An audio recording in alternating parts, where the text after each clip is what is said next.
What's up guys, GameWiz here, and today we're going to be going over how to get the Vexcalibur weapon in Destiny. Right now it is a secret exotic quest. Don't know how long it's going to be out, but I thought I'd get this video out as quick as I can for you guys so you can get it. So the first thing you're going to need to do is go to the Gulch in the EDZ, and you're going to need to collect 6 Vex cubes. I have a video playing on screen right now of all of the locations, trying to keep it extremely uncut. That way you guys can see the exact pathing that I used when I first got all 6 of them.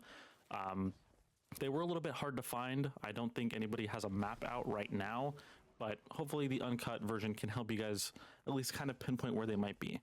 You do have 30 seconds to get them, so you do need to be a little bit quick. Constantly respawning your Sparrow is going to help in this case, but the timer does refresh, I believe, back up to 30 seconds, or it gives you an extra 20 for every single one you get. And once you have all 6, you don't have to worry about it. Basically, collecting these 6 across the Gulch, and only in the Gulch, might I add. You don't have to go to any other site or any other little subdivision of the EDZ to grab them. Once you have them, you have them, period. Just to get into the cave. I'm not sure if you get a waypoint back into the cave. However, once you complete the quest, there's not really a reason to go back. I will also leave up a part of the map right here in case you grab all 6 in a different order from the one that I show in the video. That way you can see right where you need to go. The cave is a little hidden, a little elevated, but once you get in, you'll meet the friendly harpy that will give you the NODE.OVRD.AVALON quest. It is recommended 1800 power, so I would be careful if you're lower than that. It boosts you up to 1790 if you're not already at it, but I recommend bringing a couple of friends, because even 1790, the 10 light power was absolutely brutal. I did it by myself and it was absolute hell. It took me about an hour and a half.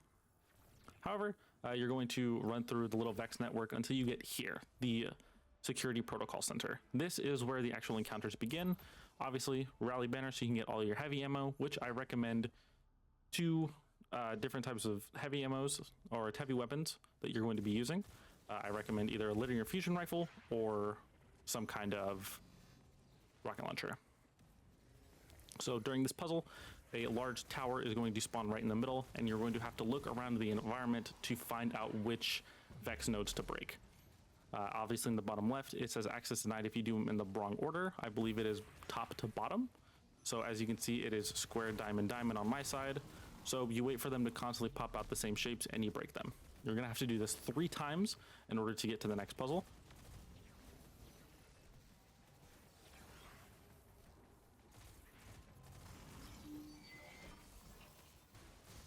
After you get it 3 times, you're going to get the objective, defeat the Vex. Obviously, just clearing them out. Make sure not to die during all of this, since respawning is restricted. If you fail at any part of this, you are going to have to go back to the beginning. Once you complete it, you're going to go into the next room and you're going to do the same thing again. This is a little bit of a tighter room, so I would be careful. If you have a Warlock, make sure you're using a healing rift or a Titan bubble, anything that can get you out. I'm currently using an invisibility build on my Hunter, which is extremely helpful. Again, right after you get all 3, you're going to have to fight the Vex and clear your path again. This is where I would say most people are going to die and fail, especially if you're doing it solo. I know I died twice doing this, is fighting 2 wyverns that come out, as well as the spawning minotaurs and goblins. The wyverns are pretty strong. As you can see, even a Gallahorn blast doesn't even take out 1/3 of its health. Might be just because I'm low light, who knows, but it is a little difficult. I would say try to save all of your heavy ammo for this section. Any Well of Radiances, supers, as I use right here, extremely helpful to clear them out. Then you're just going to go ahead and platform your way through and get to the next encounter, which is going to be our first boss encounter. For any of my Hunter mains out there, I highly recommend 3 jumps for all of these, or any kind of balanced glide or speed glide, just to help get across a lot of the platforming. Then we reach the Data Management Center, which is where our first boss is going to be. It's not too hard, it's just a simple Hydra. However, the mechanic is pretty fun to mess with. A couple of headless goblins are going to spawn, and you're simply going to kill them and pick up the light motes, like from Gambit. You're going to collect 8 of them and slam them into the center pillar. After the center pillar opens up, you basically just have to survive. As you can see, I have 15 seconds until. Luckily, invisibility build keeps me extremely safe, so I don't have to worry about it at all. and you are just going to wait in the hole, as I did. You're going to have to do this twice before each damage phase. Luckily, there are only 2 instances where you have to completely fill the node before damage phase. I'll go ahead and let it play. But timer runs out, you fall down, don't panic. It just simply brings you back to the top and wipes the floor clean.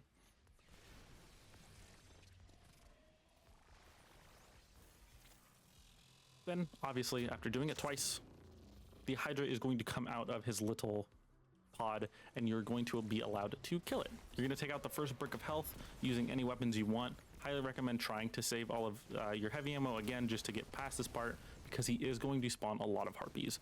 The harpies consistently respawn, even if you're killing them, so I'd just be extremely careful of where you're standing. They typically come out of the portals around the arena, but once you get his health down, you're not going to have to worry about anything else spawning.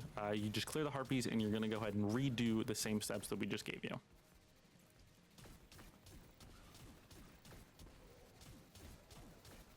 The modes do increase every time you do this, so it goes from 8 to 10, and then it goes from 10 to 12 again. So just be wary of where you're placing them and your time limit on them. Obviously, multiple people doing this, you won't have much of a problem.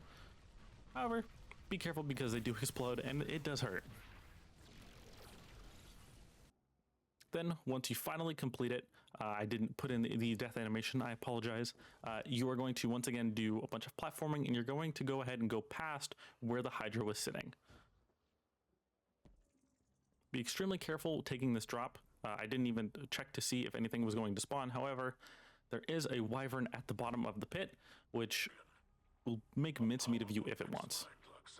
At the very end, this is the final boss fight room. You're going to go ahead and enter the Vex portal, and it's going to bring you down through the 3 rooms. The top room being phase 3, second room being phase 2, and the bottom one being phase 1, where you will obviously start. I highly recommend healing rifts, wells of radiance, anything that can get you to dodge. I personally believe that an invisibility build is best for this boss fight just because of how much it's going to throw at you. The first room isn't too hard. It's going to spawn some wyverns, minotaurs, and goblins like it has the rest of the room, the rest of the quest line as well. Apologize. But ultimately, each floor is going to take place when you chunk his health out.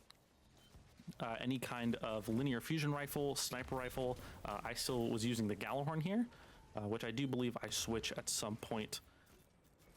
But it was, as you can see by the damage numbers, definitely not doing a lot. Any kind of fusion rifle, sniper rifle, really anything else does better than kind of a rocket launcher, since he does like to move, and he will teleport between the 3 pods on top of the map. So if you end up shooting a rocket launcher and he teleports, it's just kind of a wasted bullet. So I'd be extremely careful when you're attacking him. Then you will get the bottom left command saying that he changes his combat parameters, basically meaning he's going to the next floor. In order to go to the next floor, you're simply going to go to the open Vex portal that should be glowing white by now, at the other end of where you spawned in. You don't have to kill all the goblins unless you want to try to get any ammo finding mods on your weapons, maybe refill some of your heavy ammo, your super, because there are no rally banners the further you go down. Then he will be in this kind of caged area. This was personally the hardest part of the boss fight for me because of how much is going to spawn here.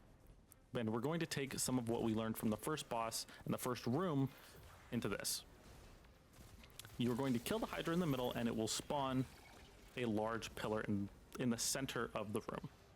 Obviously, going the shapes, you're going to need to break them in a specific order. You will find this in the 2 corners next to all of the Cyclops. They're going to spawn inside of tiny holes, as you can see right here. And again, you're going to go from top to bottom. These are 5 long at this point, which is a little tedious and a little hard because both the Wyverns and the Cyclops are going to continue to respawn. However, once you break it, the override access will initiate and you have 30 seconds to do damage. Get as much as you can. There is no damage phase limit on this. If you need 30 damage phases, do 30 damage phases.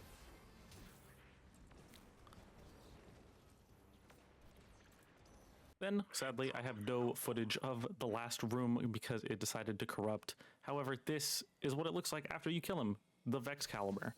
You're going to go ahead and easily get it. You're going to take it to the helm and finally craft it, as you can see, and then you're good. You got the Vexcalibur. There is a way to get the Catalyst, I believe, which is doing the legendary, and I believe it gives you an extra perk However, I am too sane and too scared to do the legendary mode. However, this is what it looks like. And that's it. That's all it is for the quest line. Obviously, you can redo it with friends. I highly recommend doing it with friends unless you are insane like me and want to try to do it solo because you're too impatient for people to get online. But overall, a really fun and quirky little exotic quest. It is secret, so don't be telling people. But of course, I hope you guys enjoyed this video. I know we don't usually do Destiny 2 content on this channel, but this is my favorite game to play, especially off stream, off any kind of YouTube video recordings. So I wanted to make a video on it because I saw how many people were struggling in the community. If you guys like the Destiny 2 content, go ahead and leave a like. Tell me down below what your favorite quest is or what your favorite part of this little encounter was, and I'll go ahead and give it a thumbs up. Don't forget to subscribe and stick around. We are going to be doing more Destiny 2 content in the future, especially when the new raid comes out. I'm hoping to get a video out on that. And I will be around the next couple days when this is finally posted. So be sure to drop your Bungie and your class down in the comments below, and I could probably help some of you guys run this if you wanted. Or find a fire team, find some friends in the comments down below, and get cracking. Thank you guys so much for watching. I'm GameWiz, and I'll see you all later. Deuces.